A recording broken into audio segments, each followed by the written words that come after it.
Chapter 98. Amita Buddha. What is Amita Buddha? I asked. I always hear this phrase when watching Chinese martial arts movies. Buddhist monks often say it in every posture before doing anything. That phrase comes from the Pali language you use, which is Amita Buddha, or simply Amita, he replied. That's right. I hear it very often, I affirmed. It's not surprising that you hear it often, because the Venerable Saint intentionally instructed all his disciples to say this phrase until it became ingrained, in order to perpetuate it for as long as possible, until it reached your ears in the present day, he answered. So it must have a special meaning, right? I asked. Absolutely. Very special indeed. If you consider the meaning from its Pali roots, metta means something that can be counted. Adding a in front, it becomes amita, which means countless or immeasurable. The next part is bh, derived from the word abba, which is shortened and softened when compounded with other words. Abba means light or glory, splendor, beauty, abundance.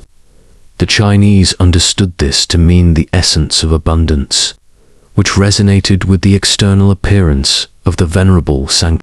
And the last word is Buddha, which means the oneness with the Buddha mind or God mind, the ultimate state that every soul in the universe must reach. I believe you already understand this meaning well.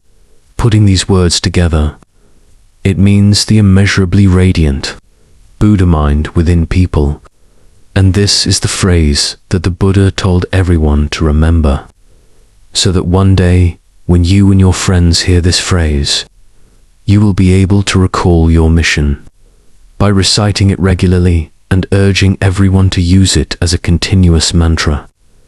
Eventually, this very phrase has journeyed to you.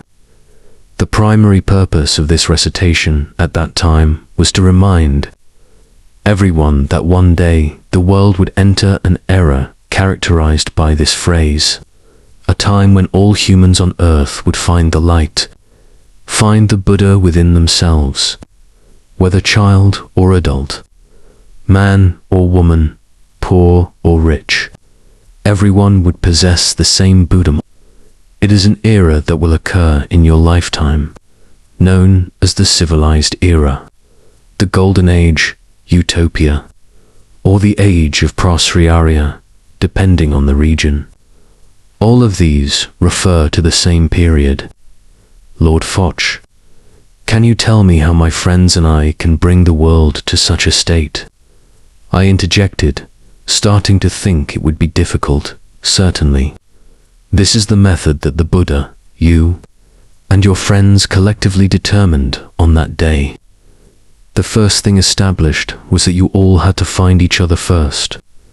The time after that meeting was like releasing a fleet of ships into rivers and oceans.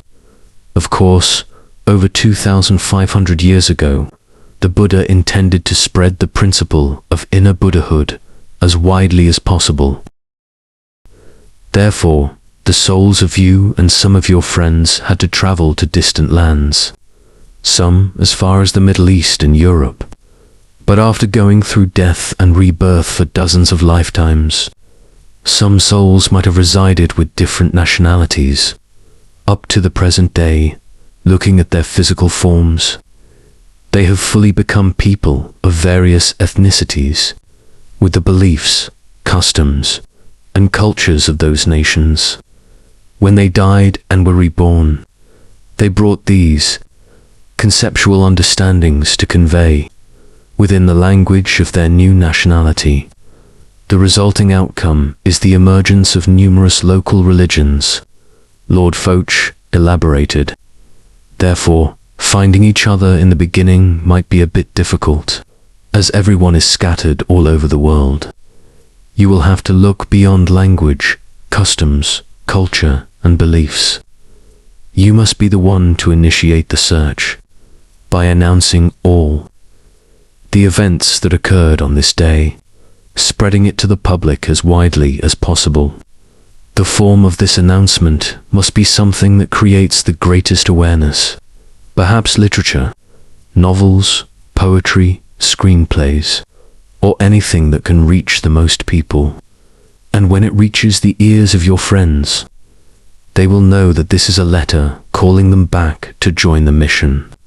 Secondly, because this mission is of cosmic scale, while you are waiting to be reborn in this lifetime together, everyone had to undergo experiences of being important figures, individuals with various skills, people who created extraordinary phenomena on Earth, until they were revered as prophets, spiritual leaders, or fathers of their respective fields. Therefore, your present lifetime is rich with fully present talents to be utilized. And when everyone sees the invitation letter from the stories you tell, they will come to meet you. They will recognize it and bring those skills to combine with yours, forming a large organization that will surely be able to create a world that enters such a state, including the Venerable Sankakyana, right? I asked. Yes, the Venerable Sankakyana knows and sees this picture very clearly. That is why he used the phrase Amita Buddha in his recitations, to remind everyone on Earth of the appearance of 1,250 individuals, or the anticipation of meeting the 1,000-armed who will be born in this era of great change, and he is one of those great bodhisattvas. So the Venerable Sankakyana will be reborn in this lifetime and will meet me, right? I asked. That is correct. And how will we know who he is? I continued. When the time comes, you will know it yourself. There will be something that indicates a friendship awaiting reunion. In fact, he is not just waiting to be reborn in this present lifetime. He was born many dozens of lifetimes before.